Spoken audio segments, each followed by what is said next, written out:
Hoje o Informe Margosa abre espaço para uma conversa que vai para além de uma entrevista. É uma história de fé, de superação e de experiência que encoraja muita gente. Seja muito bem-vinda, Gabriela Paz. É uma honra ter você aqui. Olá, é uma honra poder estar aqui. Paz do Senhor, minha gente, tudo bem? Como eu sempre trato os meus seguidores. Olá, Terramantos, como é que vocês estão?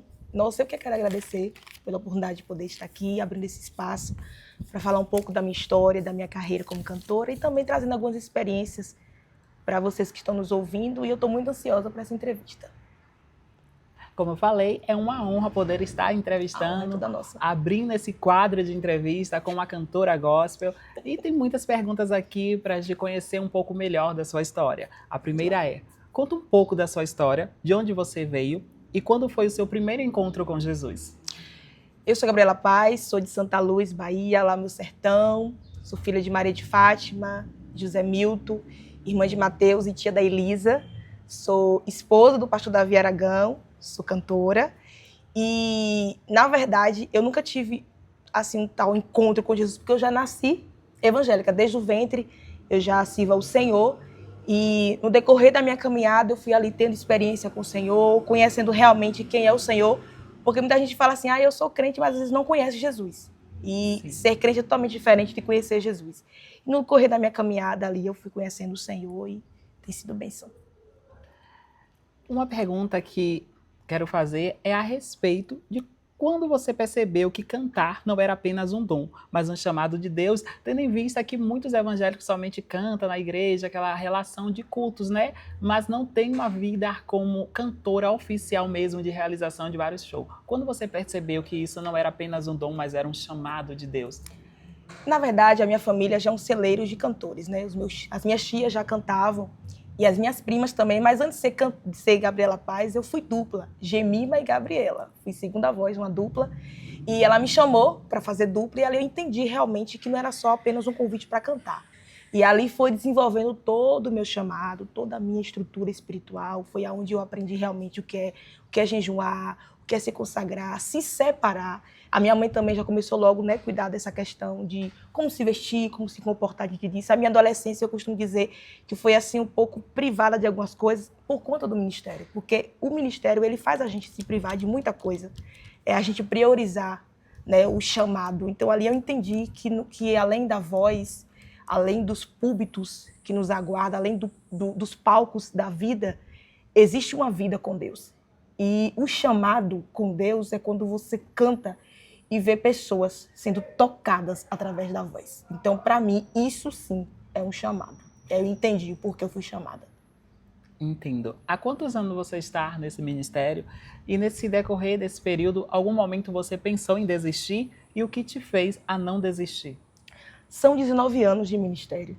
19 anos aí. E acredite, tem apenas 5 anos que eu estou colhendo tudo aquilo que foi plantado. Muito recente, né? Muitos anos aí plantando, e 5 anos para cá que eu tenho colhido o que eu plantei. E essa pergunta é interessante sobre desistir. Há algum tempo, acho que tem uns 6 meses, que eu falei que eu não queria mais cantar, que eu não queria mais fazer nada. Eu me decepcionei muito no decorrer de algumas coisas, e aí foi quando meu esposo falou assim para mim, você não pode parar. Não pode. No caminho você vai ter frustrações. Qualquer pessoa, seja ela no ministério, na sua vida amorosa, nos seus relacionamentos diários, no seu trabalho, você vai ter decepções. E vai se deparar também com pessoas que vão te decepcionar. E ali me deu vontade mesmo de parar, fiquei um tempão mesmo, tive crises de ansiedade muito por conta dessa situação, mas o Senhor me manteve firme. E aí eu estou aqui hoje dizendo para você que realmente quem tem chamado não tem escolha, nem para parar, ele serve. Quando a gente quer parar, Deus sempre usa alguém para nos levantar. E meu esposo foi boca de Deus nesse momento difícil para mim. Então, eu já pensei sim em parar, e muitas vezes. Entendo. Casando essa pergunta, né, com a outra, mediante a isso falado por você, que nesse processo do ministério, né, porque quando a gente fala do cantar na igreja, é muito levado aos domingos, aos ensaios, mas quando a gente fala de um ministério qual você tem, que é cantar para várias pessoas, que é toda uma agenda de show, que é estar em vários lugares, a gente sabe o qual corrido e dificultoso às vezes é, como você trouxe, né, mas a sua fé em Deus faz com que você permaneça nesse segmento, nessa fé e nessa caminhada. Mas eu gostaria de saber como é a sua vida com Deus fora do altar e dos palcos.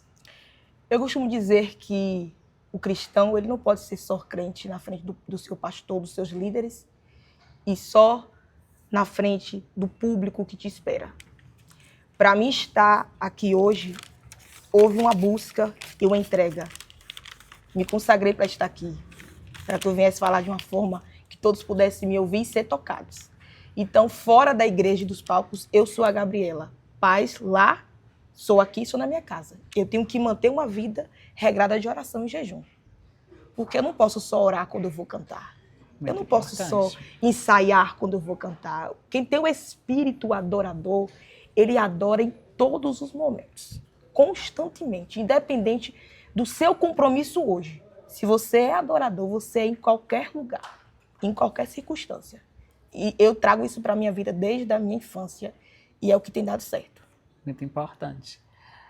Em meio a tantos louvores, né, você realiza vários covers, né, de músicas, de louvores. Nas redes sociais eu consigo acompanhar isso. Agora eu queria saber se existe aquele louvor que antes de você ministrar para um público, você canta você e Deus no íntimo, no profundo. Existe esse louvor? E qual seria? Nossa, durante toda a minha trajetória, tem tantos louvores que marcam a nossa vida, mas recentemente foram 2 louvores que eu até fiz cover. O último agora, Nas Horas, e o Se Eu Não Te Ouvi. Esse louvor chegou para mim justamente na época que eu falei que ia desistir. Porque todas as vozes diziam que não vai dar certo. Pra que pra isso? E eu fiquei muito ouvindo as vozes.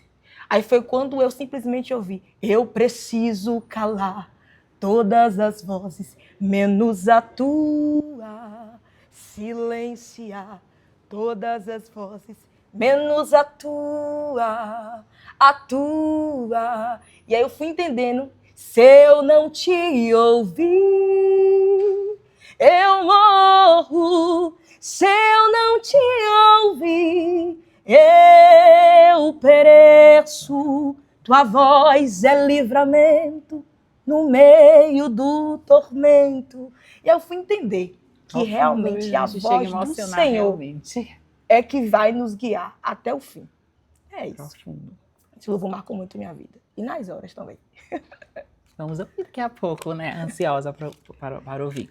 Você já viveu algum testemunho marcante através da música? Você, na verdade, acabou de falar, né, sobre essa relação de um louvor que não fez você desistir. Então, acho que bem respondido, né, esse sentido. Mas esse ano, você já compartilhou esse vídeo sobre a bandeira do Brasil. Sim. No ano de 2023, o Senhor revelou para mim que eu pisaria em muitos lugares e estenderia essa bandeira. E eu temi. E Deus permitiu que acontecesse muita coisa. Meu esposo infartou, porque eu não queria fazer. Eu tinha medo do que as pessoas iam achar estranho, uma menina com a bandeira estendida do Brasil. E quando foi ano passado, dia 13 de setembro, eu estendi a bandeira no show em Teolândia, que foi o marco da minha vida, da minha história.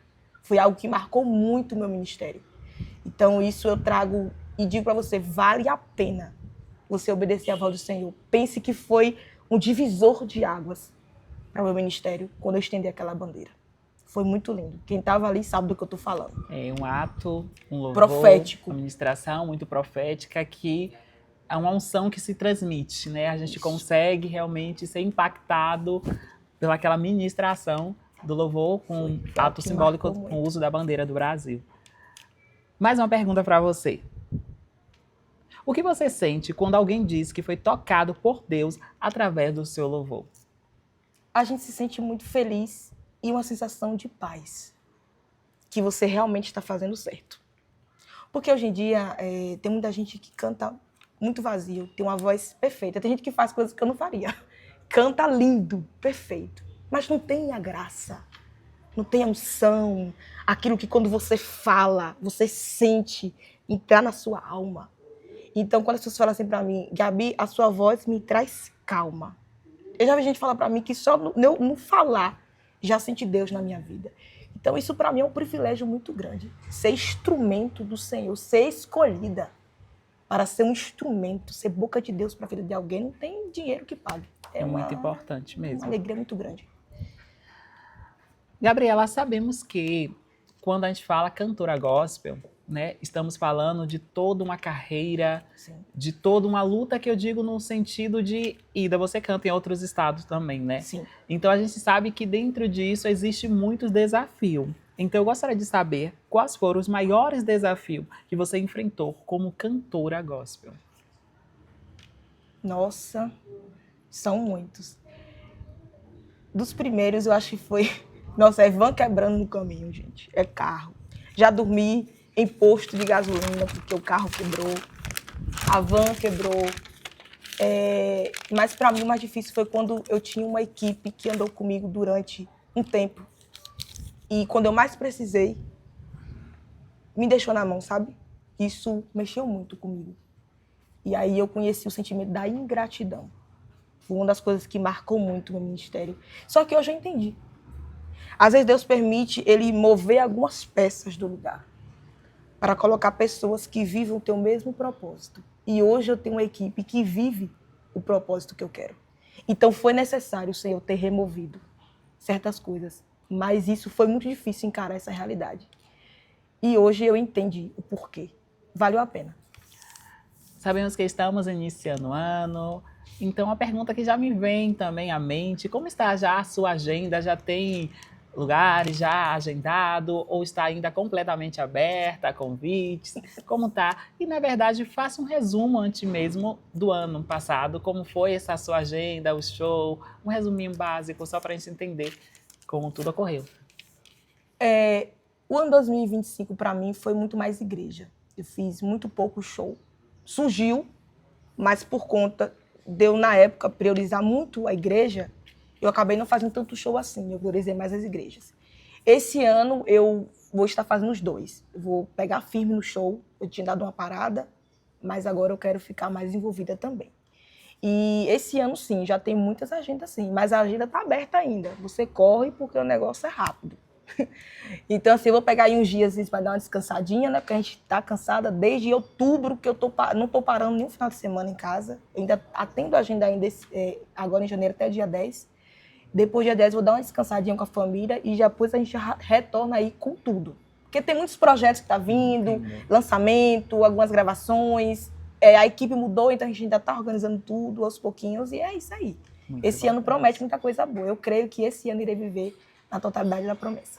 Já fica de olho nas redes sociais da cantora Gabriela Paz, porque tem muita coisa boa por aí. Corta esse.